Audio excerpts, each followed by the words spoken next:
정책을 만들 때도 검찰총장 입장에서 정책을 하는 게 아니고 대통령 입장에서 정책을 만드는 그런 윤석열 대통령이 되기를 진심으로 간곡하게 부탁드립니다. 검찰총장 윤석열이 아니고 대통령 윤석열이 되기를 이제 100일 지난 시점에서 꼭 그런 입장 유념해 주시길 바랍니다.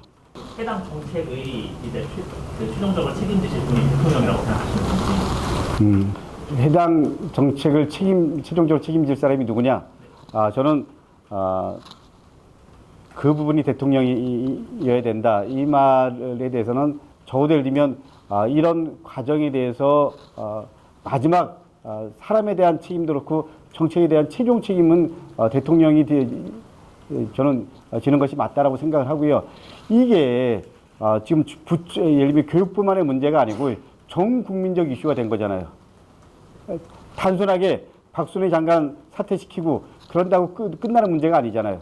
국민들이 저도 지난주에 용산 대통령실 앞에 가서 1000명 넘는 우리 시민 여러분들이 항의 집회하는 걸 봤지만 다 뭐 한 90% 이상이 그 여성들이었고요, 엄마들이었고요, 시민들이었습니다.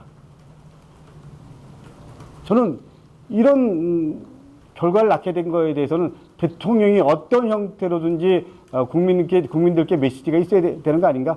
저는 공식적인 사과가 아니더라도 어떤 형태의 메시지는 있어야 된다라고 생각을 합니다. 이어서 저희들이 지난 주에 우리 만 5세 초등학교 입학 연령 하향 관련된 설문조사 결과를 발표했는데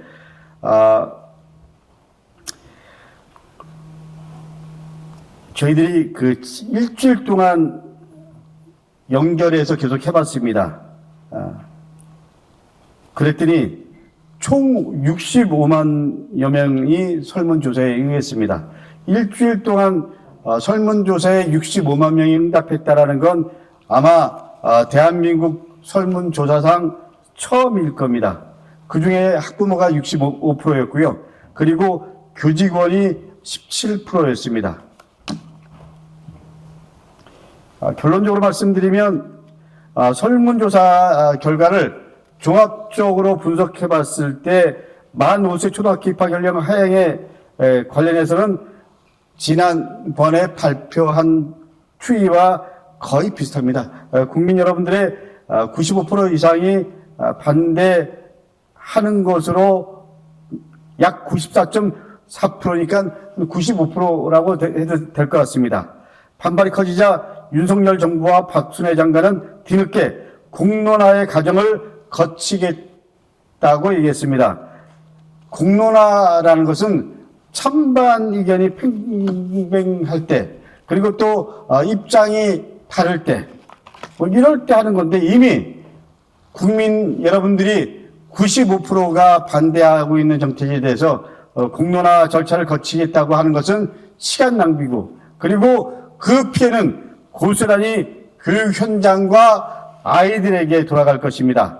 박순애 장관은 교육격차 해소를 위해서 이 정책을 시행하겠다고 밝혔지만 이는 출발선을 평등하게 만들기는커녕 사교육 시장을 오히려 1년 앞당기는 부작용을 초래할 것입니다. 이미 사교육 시장은 들썩거리고 있습니다. 그리고 사교육 기업의 주식마저 움직이고 있다라는 보도가 있습니다.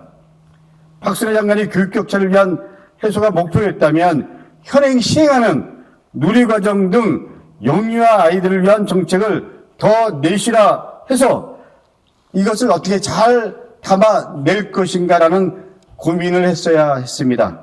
저는 교육위원으로 정권이 바뀌어도 여야 상관없이 지켜야 할 원칙이 있다고 생각합니다. 무엇보다 아이들의 미래가 가장 우선되어야 합니다. 정부의 전 국민 패싱, 졸속 행정으로 뜬금없이 등장한 초등학교 만 5세 입학 연령 하향 정책은 누가 봐도 이 정책을 시행될 시 한 아이의 평생을 책임지는 일이므로 교육의 영역 안에서 다양한 논의 과정이 필요한 중체 대한 사안임에도 불구하고 그런 가정이 전혀 없었습니다. 정부의 학제 개편 시나리오라면 당장 2025학년도부터 초등학교 입학 연령이 2018년생인 만 6세와 2019년 1월에서 3월 사이에 태어난 아이들이 함께 초등학교에 입학하게 됩니다. 지난 2020년 1월 20일 국내 코로나19 첫 확진자가 발생해서 지금까지도 아이들은 약 2년 반이 넘는 기간을 마스크를 끼며 전례 없던 코로나19 팬데믹 상황을 겪고 있습니다. 이 아이들을 일각에서는 코로나 베이비라고 부릅니다. 코로나19로 인해 아동들은 야외 활동 부족으로 발달 기회가 줄어들었고 마스크 사용으로 언어 노출 및 발달이 감소하는 등 여러 어려움을 겪고 있습니다. 아이들은 주로 입모양으로 언어를 익히는데 마스크 사용으로 인해 언어 발달이 어렵고 또한 거리두기 강화로 인해서 사교성 그리고 사회적 적응 발달에도 어려움을 겪고 있습니다. 이미 이것은 확인되고 있습니다. 그렇게 이 정책에 대한 학부모들의 반발이 당연히 클 수밖에 없었습니다. 지금도 힘든 아이들에게 조기 입학 정책을 펼치면 이 세대 아이들이야말로 어떤 고통을 겪을지 눈에 뻔하게 보입니다. 이번 사건에서 보았듯이 많은 국민들께서 우려했던 교육 관련 전문성 없는 교육부 장관의 한계가 취임 한 달 만에 여실히 드러났습니다. 오늘 언론 보도에 나온 걸 보면 박순애 장관이 사퇴할 수도 있다라는 기사가 나오기 시작했습니다. 천만 다행입니다.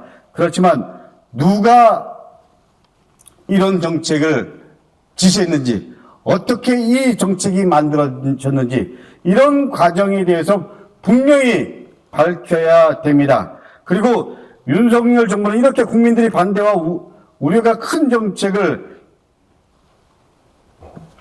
만든 것에 대해서 대통령께서 직접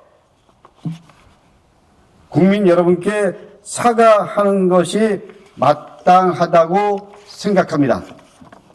다시 한번 그동안 관심을 가져주신 언론인 여러분께 진심으로 감사의 말씀드립니다. 이상입니다.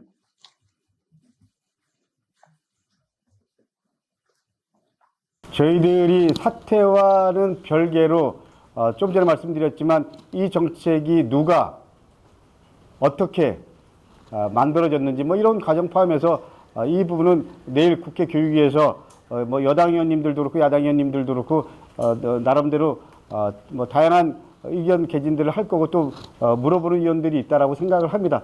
예.